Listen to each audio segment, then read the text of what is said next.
in to these 15,000 people that were there. इसी अध्याय में हम ये भी देखते हैं कि प्रभु यीशु ने लोगों की जो उस समय की ज़रूरत थी उस ज़रूरत को भी पूरा किया। That is why they wanted more of him. इसीलिए वो चाहते थे कि यीशु से हमें और भी मिले, ज़्यादा मिले। More of physical food is what they were expecting from him. ज़्यादा से ज़्यादा शारीरिक खाना हम कैसे ले, इस पे उनका ध्यान था। So we have to understand that this is not just talking about the body and blood. तो हमें समझना है कि ये सिर्फ शरीर और लहू के बारे में बात नहीं कर रहा है, It's talking about eternal life. ये इस अनंत काल के जीवन के बारे में भी बात कर रहा है। And what is eternal life? और अनंत जीवन क्या है? Knowing the Father and His Son Jesus. कि पिता को जानना और यीशु मसीह को जानना। When we know the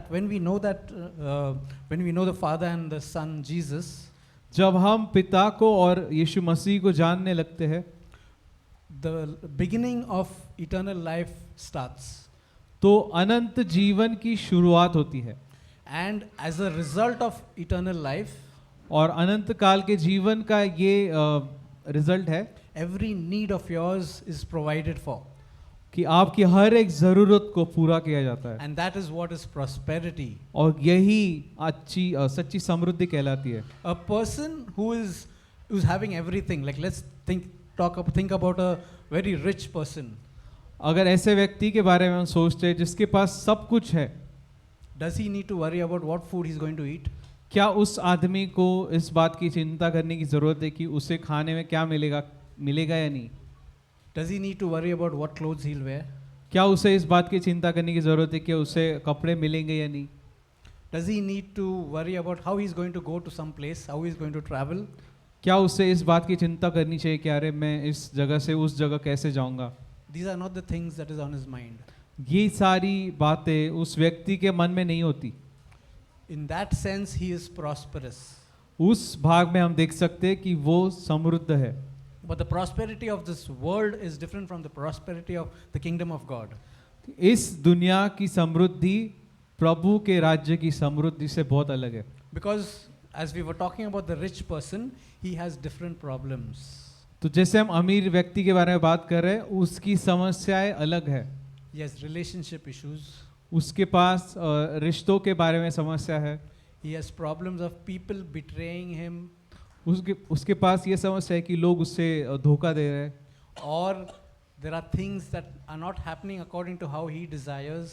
या फिर उसे इस बात की चिंता है कि चीज़ें वैसे नहीं हो रही जैसे उसने सोचा था।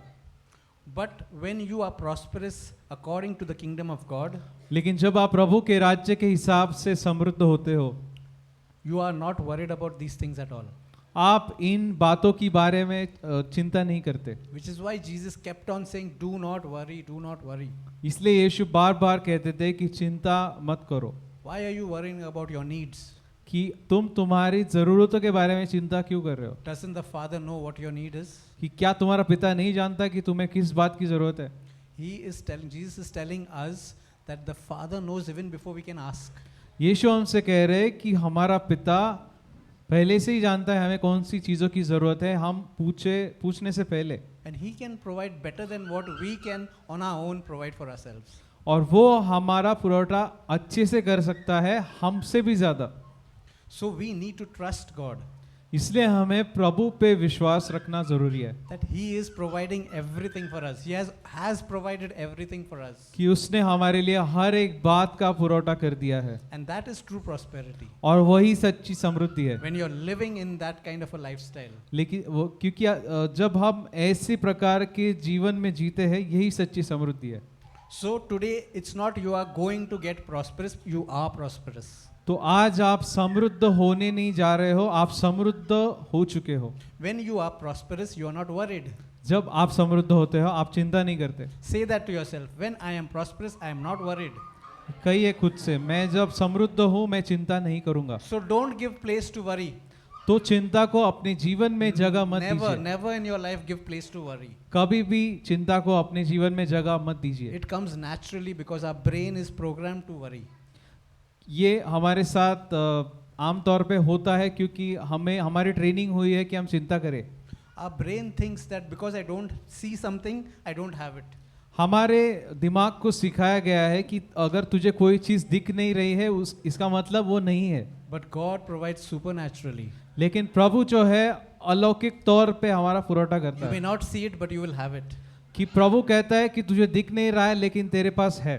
You have your house of your own. All those who have not yet stepped into their own house, you have a house of your own. यहाँ पे जितने भी लोग हैं जिनका खुद का घर नहीं है, आप अपने खुद के घर में जा रहे हो। You need a vehicle, you need to travel, you already have it.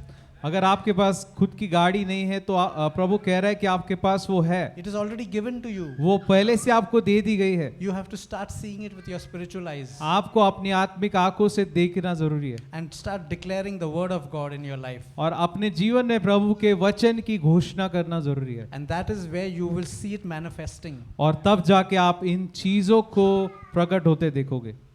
So today, when we talk about giving to the Lord, जब हम बात कर रहे हैं आज प्रभु को देने के बारे में, it is not a calculation in our brain. तो ये हमारे दिमाग में हमें गणित नहीं करना है, कैलकुलेशन नहीं करना है। Please don't do that to what you want to offer to the Lord.